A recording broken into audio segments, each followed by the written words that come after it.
Somos Mariana, Silvia y Valeria y creamos este espacio para reflexionar y cuestionarnos sobre la educación de hoy.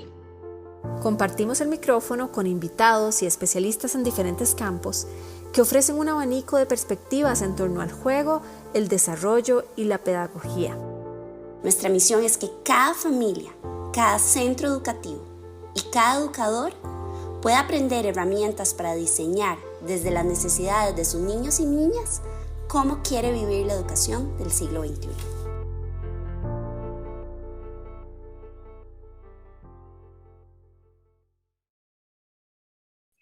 Hola a todos, hoy estoy yo, Valeria Rodríguez, con ustedes en el podcast La Educación de hoy.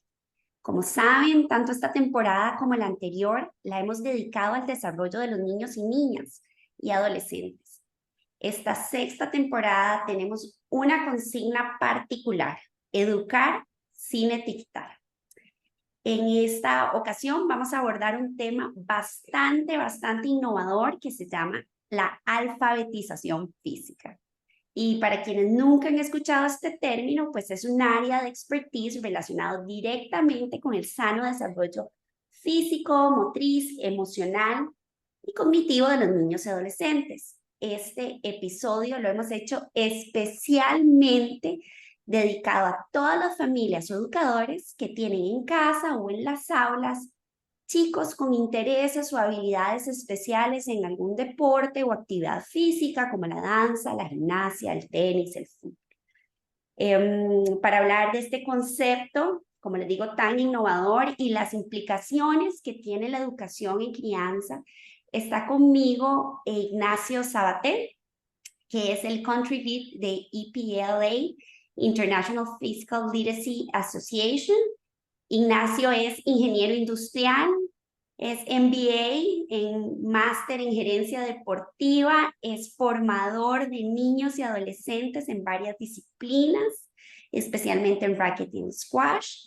Es consultor y conferencista en gerencia deportiva y alfabetización física, y además es el presidente de la Federación de Racquetball y ex seleccionado nacional, nada más y nada menos.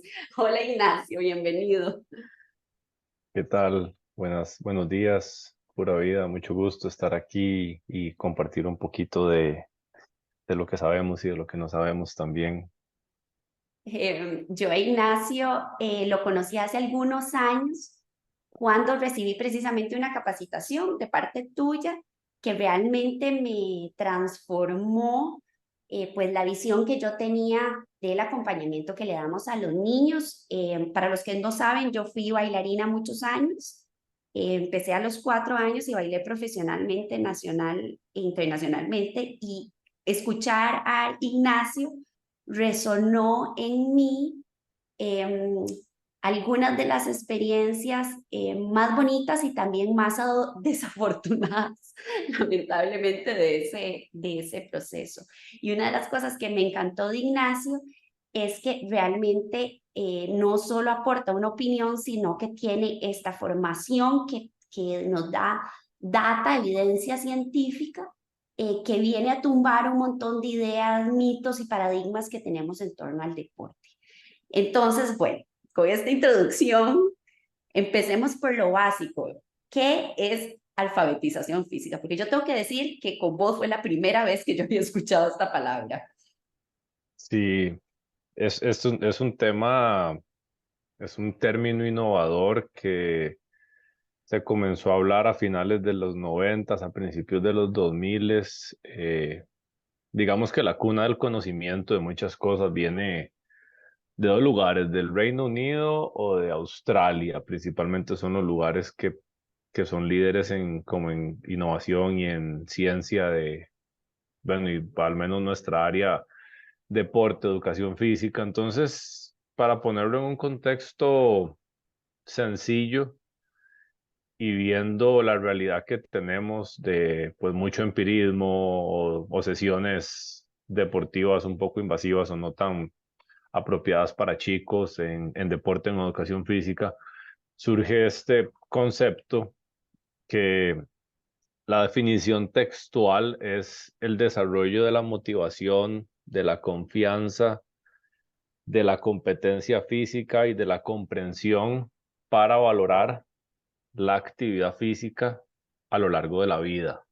Entonces, si agarramos la definición y la desmenuzamos, por así decirlo, es muy importante hablar sobre las dimensiones que tiene esto, que tiene una dimensión afectiva, que ahí entra la parte motivacional, viene una dimensión cognitiva, que es la comprensión de por qué es importante hacer ciertas cosas o por qué no es importante hacer otras cosas en ciertas etapas de desarrollo, y también la dimensión física de la capacidad que yo tengo y los patrones de movimiento a lo largo de la vida, cómo son los procesos de aprendizaje, los procesos de desarrollo. Entonces, tal vez la definición así es un poco extensa y compleja, pero cuando demos ejemplos de, como vos decís, de ciertos mitos, se habla mucho de ciertos atajos, vamos a ir entendiendo un poco cuál es este proceso que se le llama como un círculo virtuoso, que es un círculo, es una espiral de desarrollo creciente para toda la vida, que el objetivo final es que las personas en su mayoría tengamos una buena relación con la actividad física. No es tanto con el deporte, un approach competitivo, sino que a lo largo de la vida tengamos una buena relación con la actividad física y que podamos hacernos responsables nosotros mismos de nuestra salud, porque somos conscientes del impacto y la incidencia que tiene la actividad física para la salud física, mental, emocional en toda la etapa de desarrollo. ¿Y qué fue lo que te llevó a, a especializarte en esta área? Sinceramente, coincidencias de la vida. Yo fui atleta y luego yo me retiré muy temprano, no, sin haber alcanzado, digamos, mi pico de rendimiento. Tuve unos procesos de selección juvenil en racket y un inicio de selección mayor que duró 2, 3 años, duró muy poco, no alcancé el pico de rendimiento, digamos por dicha, porque hubo una pequeña lesión en medio. La lesión fue una excusa para retirarme de un ambiente que no me gustaba, un ambiente, digamos, bastante tóxico, por así decirlo, porque sabemos que el deporte de alto rendimiento tiene exigencias y tiene ciertas prácticas que no son pues muy bonitas y no son para todo el mundo. Eso fue lo primero. Y luego, cuando me retiré del deporte de rendimiento, comencé a dar clases, a trabajar con niños y se juntan muchas cosas. Se junta que no tenés un proceso de inducción, no por haber sido un buen atleta vas a ser un buen formador, un buen entrenador, y ese es el gran error que uno trata de construir o trata de enseñar desde lo que uno ya sabe, porque en la mayoría de los deportes los entrenadores no son formados, no son estudiados, y se trata de enseñar desde arriba, desde el techo, desde lo que uno ya sabe, desde los patrones de movimiento, de las técnicas más complejas. Entonces es muy difícil que un niño aprenda en la forma en la que uno ya sabe cuando uno ya tuvo un nivel de excelencia, un nivel máster. Entonces me empecé a dar cuenta que la forma en la que estábamos enseñando no era apropiada. No le puedo enseñar a un niño a como un adulto puede aprender, o lo que ya una persona que ha tenido un desarrollo de 10, 15, 20 años entiende. Entonces, ¿qué pasaba? Que las sesiones de entrenamiento eran muy aburridas. Se diseñaban ejercicios que eran muy complejos para los chicos, entonces había un nivel de deserción bastante alto, un nivel de rotación bastante alto con los chicos, y entonces me quedó esa espinita de que algo estamos haciendo mal. O sea, como que a mí no me están diciendo todo el cuento completo, y en eso se juntó que por cosas de la vida me gané una beca, me fui a estudiar afuera, a hacer una maestría en gerencia deportiva. Pero estas maestrías, digamos, no te enseñan como todas estas claves de la pedagogía y del entrenamiento, porque eso es como lo que a mí más me apasiona, sino que es como un MBA muy relacionado al deporte. Entonces ves finanzas y ves marketing, ves comunicación y ves como cómo ganar más plata o cómo diseñar competencias internacionales y todo es como lo mejor de lo mejor, pero a mí igual me seguían faltando como piezas en el rompecabezas y yo empecé a estudiar cómo eran las políticas de desarrollo deportivo en otros países. Y llegué a la política canadiense, que es un approach bastante bueno, que se llama LTAD, Long Term Athlete Development. Y ahí ellos tenían dentro de su base, dentro de su primer filosofía, la alfabetización física. Y entonces fui y busqué las referencias y vi, ok, la alfabetización física es un concepto que desarrolló en el Reino Unido. Me puse en contacto con la gente de la IPLA. Esto estamos hablando de inicios de la pandemia, entonces todos estábamos guardados en la casa. Ajá. Entonces fue como anillo al dedo, porque como no había nada más que hacer, era pues estudiar. Entonces me mandaron unos 10 papers, como unos 10 artículos y comencé a leer y me certifiqué con ellos. Y ahí fue donde empezó todo este proceso de exploración y de luego de compartir un poco el conocimiento hacia este nuevo approach más inclusivo en el deporte, la actividad física y la educación física. Claro, y aquí en esto que hablas me parece dos cosas fundamentales, que vos me las respondes en el orden que querás. Una, esta idea que es cierto, ¿verdad? La mayoría de maestros, por lo menos en mi campo de la danza, que asumen puestos, digamos, de docencia, no, no son formados en eso. Fueron bailarines que fueron extraordinarios en su momento y después empiezan a dar clases sin tener las herramientas. Entonces la primera pregunta sería, o sea, como, ¿qué estaríamos buscando en un maestro de un deporte o, ¿verdad? O una actividad? Y la otra que mencionabas, y me encanta esta idea de la educación que es vertical, o sea, que es el adulto que intenta con sus ideas enseñarle al niño, versus entrar al universo del niño. Y cuando hablamos del universo de los niños, hablamos del juego, ¿verdad? Como la forma natural en que aprenden, y eso es una cosa que se ha hablado un montón de las temporadas. Entonces, con la primera que quieras empezar. Ok, creo que podemos responder las dos al mismo tiempo, casi. Justamente dentro de los paradigmas del deporte, hace mucho tiempo, como para poner contexto, el deporte, digamos, ubiquémonos en la Guerra Fría, bloque comunista y todo eso. El deporte tenía una función de orgullo a nivel país. Entonces el approach que se tenía el deporte era buscar atletas de muy alto rendimiento. Pensemos en Rusia, pensemos en China, pensemos en Cuba. Igual la competencia con Alemania y con Estados Unidos y con estos otros también era brutal. Pero entonces el paradigma de enseñanza deportiva era: ¿cuáles son las necesidades del deporte? Y las necesidades del deporte son ganar medallas para levantar el orgullo de un país que perdió la guerra, que era muy pobre y tal. Entonces, eso es el primer punto, las necesidades del deporte. Y muchas veces ese es el approach pedagógico de los entrenadores, que el deporte es así, el deporte tiene que hacerse así, la técnica correcta tiene que hacerse así.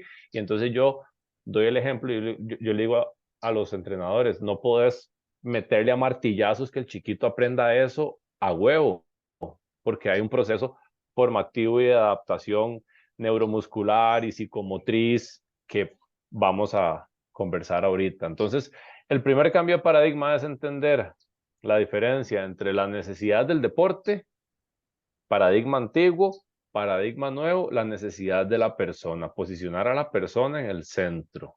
Eso es lo primero y esa es la base de la alfabetización física. Entonces, a tu respuesta, pues lo que hay que buscar es que sean entrenadores que sí, que conocen el deporte muy bien. Todo el mundo conoce el deporte, todo el mundo conoce del tenis, del básquet, del fútbol, pero muy pocos conocen las necesidades y las etapas de desarrollo de los chicos. Claro. Cómo diseñar sesiones apropiadas, ¿ok? Eso es lo primero. Y ahí entramos entonces al tema del juego. El juego es una herramienta enorme a lo largo de la vida, porque el juego no es solo para niños, eso es lo primero, los adultos debemos de jugar. A todos nos gusta jugar, es mentira que no, y nos pone felices. Pero entonces venimos a otro tema, creo que lo hablamos un día, que es que entonces a los chicos van a sesiones de entrenamiento, reciben lecciones que son demasiado estructuradas porque así son las sesiones de entrenamiento de los adultos, pero no podemos sobreimponer en un chico una sesión de entrenamiento diseñada para un adulto, porque es diferente. Los niños necesitan tiempo libre, unos 20 minutos donde no haya estructura, donde haya menos reglas, donde el entrenador les permita que ellos desarrollen esa creatividad a través de juego, a través de otras herramientas, que eso es lo más difícil, diseñar eso, hacer esas cosas apropiadas para la etapa del desarrollo de los chicos, es muy difícil, es romperse la cabeza, digamos, lo más fácil es decir, bueno, tome la bola y jueguen fútbol y hagan esto, hagan el otro, eso es lo más fácil y eso es lo que generalmente pasa más. Entonces la orientación básicamente es, desde etapas tempranas estamos esperando que los chicos entren en el deporte para ir a competir. Y el ir a competir son las necesidades del deporte, pero no necesariamente son las necesidades del chico o lo que el chico quiere. Y eso es ahorita una de las cosas que creo que está más de moda, me parece, en escuelas y en academias privadas, el tema de las competencias. ¿Qué tan apropiado es para un niño entrar en este tipo de dinámicas? Muy poco apropiado, por no ¿Por qué? decirlo que Contanos nulo. por qué. Ahí entra un tema de, hablemosle, amplitud sobre profundidad. En etapas tempranas yo no quiero profundizar mucho en que un chico aprenda un deporte, solo un deporte. Yo quiero amplitud, variabilidad, que los chicos aprendan diferentes habilidades, aprendan diferentes deportes, estén en diferentes entornos, compartan con diferentes personas. Hay un motivo social, una justificación social o afectiva, cognitiva, y hay otra justificación de la parte física. El cuerpo de los chicos, hay en el cuerpo, en las etapas de desarrollo, sabemos que hay varias transfiguraciones. La primera transfiguración cuando los chiquitos, digamos, dejan de ser bebés y pasan a ser niños, y luego cuando pasan de ser niños y comienzan su proceso de pubertad, ¿verdad? Entonces, las adaptaciones físicas que se tienen y que uno debería fomentar la especialización, ya esperar que el chico vaya a competir y se dedique solo a una disciplina a través de entrenamientos sistemáticos, estructurados y exigentes y competencias, además, que no son pocas competencias al año, eso debería darse una vez que ocurra la segunda transfiguración, o sea, en procesos de pospubertad, porque es cuando el cuerpo, literalmente sabemos que el cuerpo madura y hay un desarrollo óseo, hay un desarrollo muscular, entonces el cuerpo ya tiene más estructura para poder aguantar las exigencias de un deporte. Y la otra justificación, que es la parte como psicosocial, es que los chicos en etapas tempranas pues se emocionan por ir a jugar un torneo, ir a competir, lo que sea, pero es demasiada presión a los 10, 11 años, 12 años, demasiada presión por competir, competir, competir. ¿Y qué es lo que dice la evidencia? Que cuando los chicos se especializan y se dedican a un solo deporte en etapas tempranas, caen en lo que se llama, digamos, el burnout. Y entonces a los 16, 17 años es cuando se terminan retirando y, y ahí entramos en un proceso de que ya empiezan a tener mala relación con el deporte, mala relación con la actividad física. Estamos en una etapa muy sensible porque estamos, digamos, saliendo del cole, entrando a la U, hay mucha vulnerabilidad y más bien son los momentos donde más necesitamos retener a los chicos, a los adolescentes en el sistema deportivo. Y esa debería ser la etapa más bien donde comience la especialización. No sé si vos has visto que ahora cada vez surgen más las categorías sub-21, sub-23 dentro de los procesos junior, dentro de los procesos juveniles. Justamente se dieron cuenta que que los chicos en la etapa de la categoría sub-18 no podían dar el salto a la categoría mayor, categoría, digamos, pro. Entonces estas categorías surgen para darles un poquito más de vida juvenil porque todavía siguen en etapas de desarrollo y no esperar que los chicos tengan ese salto al alto rendimiento en etapas cuando no están listos, porque ahora cada vez siento yo que vamos madurando más tarde.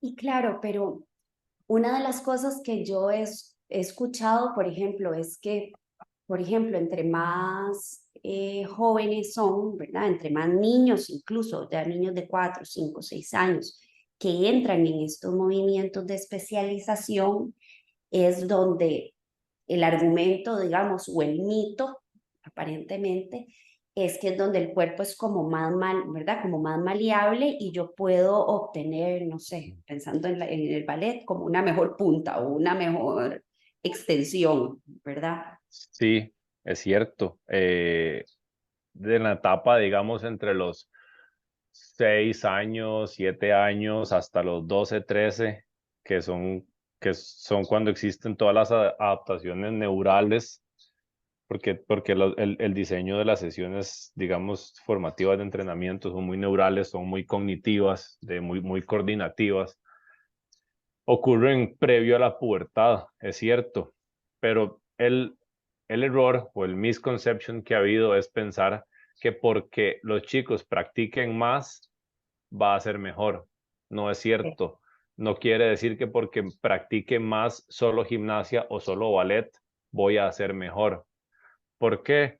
Porque en la variabilidad, o sea, en lo que llaman sampling, el probar diferentes deportes, está la clave en que el atleta, digamos, o el chico desarrolle muchas habilidades. El chico puede desarrollar habilidades solo para tenis, por poner un ejemplo, pero si el chico no sabe correr bien y no sabe nadar y no sabe atrapar o lanzar como deportes de equipo, va a tener muchos vacíos técnicos, tácticos y físicos que le van a impedir tener ese techo. Entonces, como vos decías, hay deportes que son de los primeros contactos, la iniciación en el deporte, los primeros contactos deben de ser en etapas tempranas. Sí, es cierto, deben de ser entre los 8 y los 12 años. Pero el error es caer en que los chicos solo practiquen ese deporte desde etapas tempranas. ¿Ok? Entonces, básicamente lo que se propone es que los chicos en esas etapas practiquen de 2 a 3 deportes distintos a la semana. 2 En a 3 etapas deportes de 2 a 3 distintos. deportes distintos a la ¡Wow! semana. No llamemos deporte, llamemos juego, actividad física. No tiene que ser tan estructurado. Ok. ¿Ok?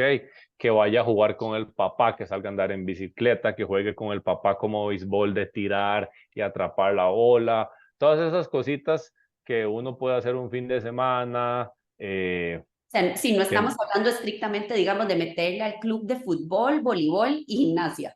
no, porque es que si no también es una renta económica, me parece. Los chicos no deberían estar en actividades programadas, estructuradas más de 3 veces a la semana, por ejemplo, porque a veces se cae en el error que entonces el chico tiene una agenda requete llena, de lunes a sábado, digamos, todos los días tiene algo.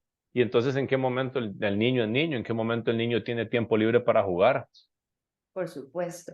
Y conecto con mi historia personal. Por eso cuando te escuché, yo pensé, yo en algún momento me encantaría volver a hablar con Ignacio, porque yo fui ese caso, ¿verdad? De montones de clubes, de pintura, de gimnasia, de ballet, de jazz. Me lesioné muy joven. O sea, a los 17 años tuve el primer desgarro fuerte en un abductor que me dejó sin bailar muchos años y a la fecha sigo teniendo como tal vez no una relación tan saludable o positiva con el deporte, porque casi que solo hice danza. Entonces, si me pones a mí a jugar voleibol, o sea, hey, 2 piernas izquierdas, 2 brazos izquierdos, miope, o Es sea, es un cierto. desastre. Entonces, me pareció muy interesante esta idea de sampling. Ahora, cuando esto pensando como ya como mamá, digamos, cuando el sampling es demasiado. O sea, si mi hija este año quiere karate, telas y bici y el próximo quiere racket, squash, ¿verdad? Y cada deporte pues trae su equipo, su matrícula y sus Ujú. cosas, ¿verdad? O sea, ¿cuál sería como una buena recomendación, un buen balance? Buena pregunta. Sí, tampoco es como darle al capricho al chico de que decida que quiere todo y que se haga la inversión de comprar un equipo y que luego lo deje. Ojalá, digamos, como para tener una idea de los rasgos de un deporte, pues necesitas estar 1 o 2 años al Ok, menos, si no es muy poquito tiempo, pero que la frecuencia, eso es lo que voy, la frecuencia. Yo, digamos, doy clases y en etapas tempranas de chicos, digamos, yo trabajo mucho con chicos de 7, 8, 9 años. En esas etapas, yo les recomiendo a los papás que los chicos vengan una vez a la semana, nada más una vez a la semana. Cuando ya tienen 10, 11, 12 años, entonces ya, ok, les recomendamos venir 2 veces a la semana. Cuando ya tienen 13, 14, 15, 3 veces a la semana. Cuando ya pasaron su etapa de pubertad, 16, 17, ok, ahora sí, 4 veces a la semana. Entonces ves que vamos como en una escalera progresiva. Empezamos practicando un deporte una vez a la semana, varios deportes, 3 deportes a la semana diferentes. Ese es el sampling y luego vamos estrechando un poco a practicar más solo un deporte cuando ya somos adolescentes, llamemos postpubertos, ok. cuando es el momento adecuado para dedicarme a un solo deporte, porque entonces ya me dediqué solo al racket y lo que involucra eso en preparación física, en gimnasio, en fisioterapia, en tal, ya ahí vamos aumentando la cantidad de horas. Hay una regla, digamos, escrita o no escrita, que dice que los chicos deberían de practicar o participar su edad -1. O sea, si un chico tiene 8 horas, 8 años, digamos, no debería practicar más de 7 horas a la semana. Practicar me refiero a todo lo que sea estructurado y no estructurado de actividad física. Pero si vemos casos, que es lo que sucede ahorita, casos de natación, gimnasia, danza, donde a los chiquitos chiquititos van a una sesión y la sesión dura 3, 4 horas. Demasiado, demasiado. Y además son 2, 3, 4 sesiones de esas a la semana. Todos los chicos ya están haciendo 16 horas a la semana, por poner un ejemplo, cuando tienen 8, 9 años. Están pasados, están sobrecargando el cuerpo. Y lo que pasa, lo que te pasó a vos y lo que le está pasando al 85% de los chicos que están lesionados. Muchísimos están lesionados. Fracturas por estrés, dolores de espalda, por mala técnica se están lesionando montones también, y entonces es por un sobreuso, sobre ejecutar solo un patrón de movimiento. Solo el golpe de tenis, por ejemplo, en etapas tempranas, hay una incidencia que lesiona el hombro o el codo, porque el cuerpo no está desarrollado adecuado para ejecutar solo ese movimiento. Necesitamos ese sampling para que el cuerpo compense diferentes exigencias físicas. Claro, y esto que me decís sobre estas lesiones y dolores de espalda y etcétera, etcétera, como que se enmarca en esta crisis de salud mental que sabemos que están experimentando los niños, los adolescentes, incluso los adultos, especialmente post pandemia. Y es curioso porque el deporte debería ser más bien ese flotador salvavidas. O sea, debería ser esa cosa que te, ¿verdad? Amigas me dicen, yo voy y hago ejercicio porque si no se me zafan los tornillos, Ujú. ¿verdad? Entonces, esto que decís de que los beneficios que podría tener el deporte en un niño, si les damos tal vez una mala aproximación, tienen más bien todo lo contrario a lo que quisiéramos para ellos. Correcto. Todo exceso es malo. esa es la realidad y tomarse 2, 3 copas de vino, digamos que está bien, pero si te tomas 2 botellas es un exceso y te va a hacer mal, te va a caer mal, lo mismo con el deporte. Entonces, ahora me preguntaste como que había que considerar de como de un entrenador o de una academia y justamente es esto, las lesiones no son normales y yo también me lesioné varias veces, siendo niño, adolescente en realidad no tanto, pero sí luego he sufrido bastante con lesiones de espalda o así por el sobreuso.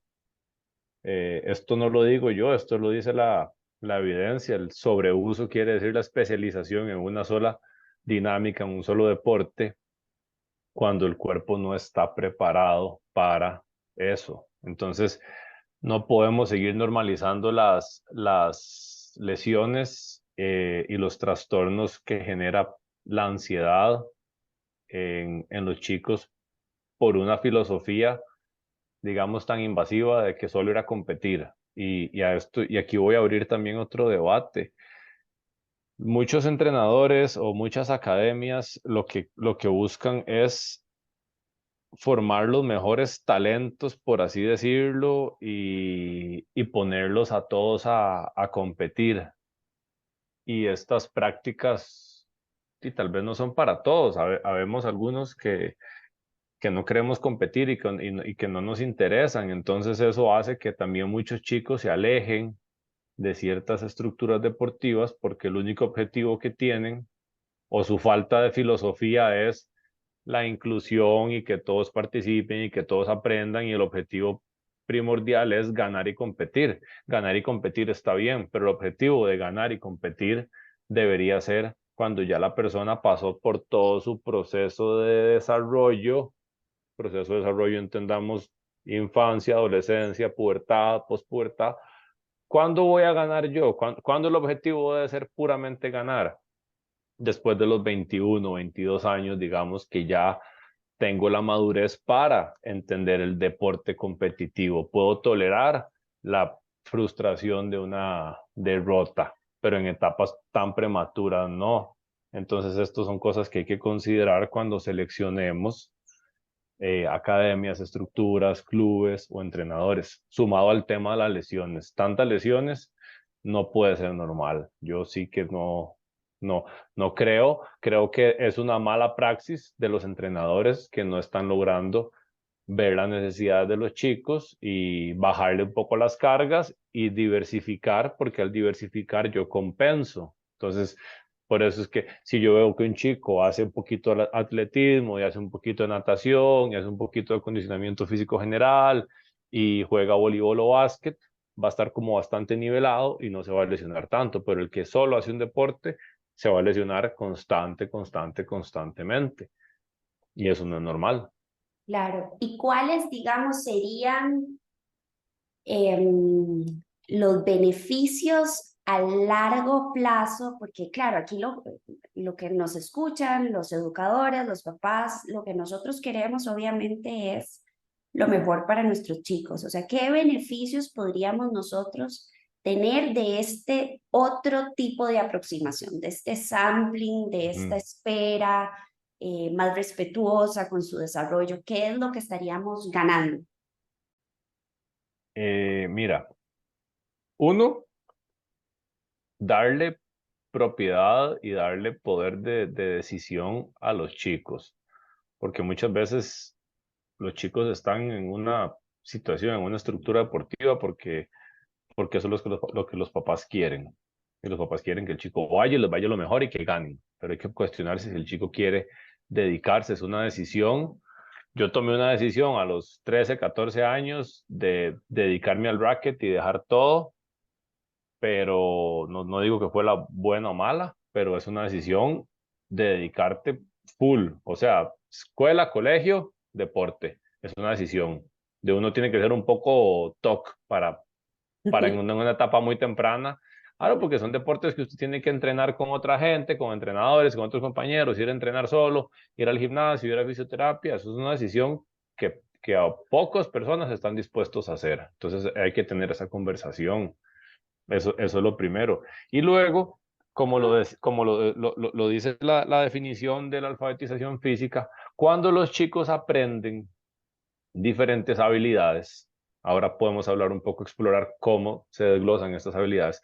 Cuando aprenden diferentes habilidades, a largo plazo van a tener mayor confianza en ellos mismos y van a tener mayor confianza en la capacidad de su cuerpo de hacer diferentes cosas. Entonces, si el chico va a la playa y ha tenido experiencias similares, puede jugar voleibol de playa o puede tirar un frisbee, correr y todas las cosas que se hacen en la playa, al igual en diferentes entornos. Pero si un chico solo se ha dedicado a una cosa, entonces le da miedo, tal vez puede que le dé miedo experimentar todas las demás cosas que nos ofrece el mundo. Y si vamos de viaje, vamos a otros países, que hay otras culturas, otros deportes, no vamos a tener como esa predisposición para involucrarnos y participar. Y entonces eso me limita también contactos sociales y conocer gente nueva y tal. Entonces es como esa espiral que hablaba.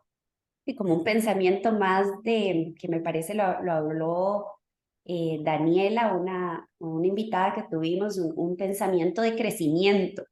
O sea, Ajá. el que provees un montón de cosas te da ese input de animarte a probar, a crecer, a experimentar y no necesariamente enamorarte de otra vez del fútbol o de playa o del voleibol, pero probar, animarte a...